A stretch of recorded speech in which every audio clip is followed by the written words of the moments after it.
There we go.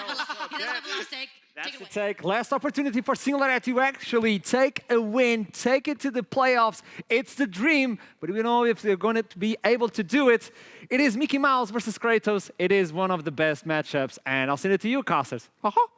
This is one of the X factors of the Ivan, but it's not there to help mid. Gane gonna try and stay alive, but wait, the turnaround could potentially be there. Port goes forwards, but is just about okay. Throws out the Pengu dab, no Schliegums in this game. The Trindamis have been playing it out on the western regions, and actually they haven't been building that well into the Graves, and the Graves are managing to survive. Porp looking to survive and is in a lot of danger. And he's gonna try and play it out as best he can. The Brushmaker comes down, but I don't think there's any way you get to outplay that. Guerrilla Warfare not gonna work, as at the top side, Jaeger flashes and gets the kill onto Tui.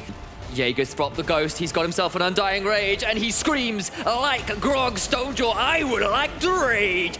Bot side though, it's a 1-for-1, it's actually Spiky picks up a kill and stays alive. That's still Natu who picks up one back, who gets excited. A 1-for-1 right now, Dragane has come down here. Daisy summoned, but the Stone Golem falls, but Haru was a trade out for Yepe. The HP bars were a little dicey for Singularity, but they do stall any further dives. They do, but I mean, that's actually one of the better case scenarios on the bot side for Singularity, but Dragane, no! That's such a bad position, gets taken out. The Petrifying Gaze means nothing, and instead it's a monument. Next to you, you completely read my mind. In terms of X7, they might have to fight against Fedefelios as well. They're fighting against the Tryndamere right now with Singularity. They go back in, it's gonna be a 2v2. Jaeger's got the Undying Rage, the crit strikes are there, can keep going on to Porp. That is Super Mega Death Rocket, and that is a double kill to Jaeger. 5-1-0. You just can't stop this Berserker. There's a stopwatch in inventory for Haru, and Singularity, you've got perhaps this chance to fight before the item discrepancy gets too big. They want this Infernal Drake, but I don't know how it's Kasing! It's a two-man headbutt pulverize. At least Spikey stays alive. Can he turn it around? He's got Severum and Crescendum Red and White. Good night. But it's actually Singularity that's falling down. The double spinning slash deletes. 2. Petrifying Gaze gets 1. Haru is traded back, and that is a lot of chakrams around Spikey, but he needs to stay alive. Rune Quadra? Penta? Secures the kill. It is a quadra kill for Tempt. They're gonna try and get him in. It is a mocking shout, and Tryndamere finds the pentakill. Is it Thursday yet, apparently? Oh man, hail to the Barbarian King. Jaeger stumps down. This is not a champion that is meant to be able to team fight, and yet they are so far off the handle. Spam out your T-Tours as he takes a whistle-stop tour across all of the members of Singularity.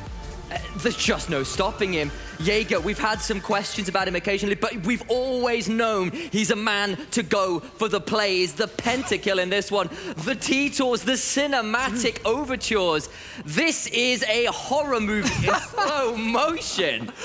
Singularity, they're trying to go back to the Pinata, but they're the ones getting hit by the baseball bat. And 1-0 Tempt manages to pop the phase right, well, the ghost alongside himself, and he gets away from the depth charge, but now the turnaround comes in. It might be another set of kills. Nata picks this one up. No second pentakillers yet for the side of Jaeger, but it's a double. Maybe they can look for another Jinx instead. Spikey needs to stay alive. It's Tempt that secures that one, but Haru is chasing further. Porp is going to dash away best he can. There's not enough room. A double for Tempt, a double for Nata, and a very large Baron Nashor. There's no way to stop it. It's a 6th-level discrepancy, for crying out loud. All the while X7 are in the base. It's a flash. The talent strike. Porp has to flash out. He gets him, does Jaeger. That'll be a double for Nata. Jaeger is here. There's a Realm Warp onto Spikey. Yeah, you've got Crescendum and Sever. It means Jack.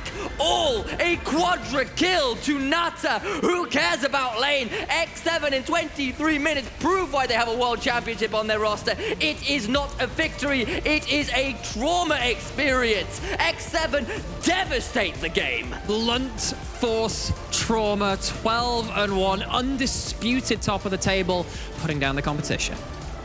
We had some questions about X7 a couple of weeks ago.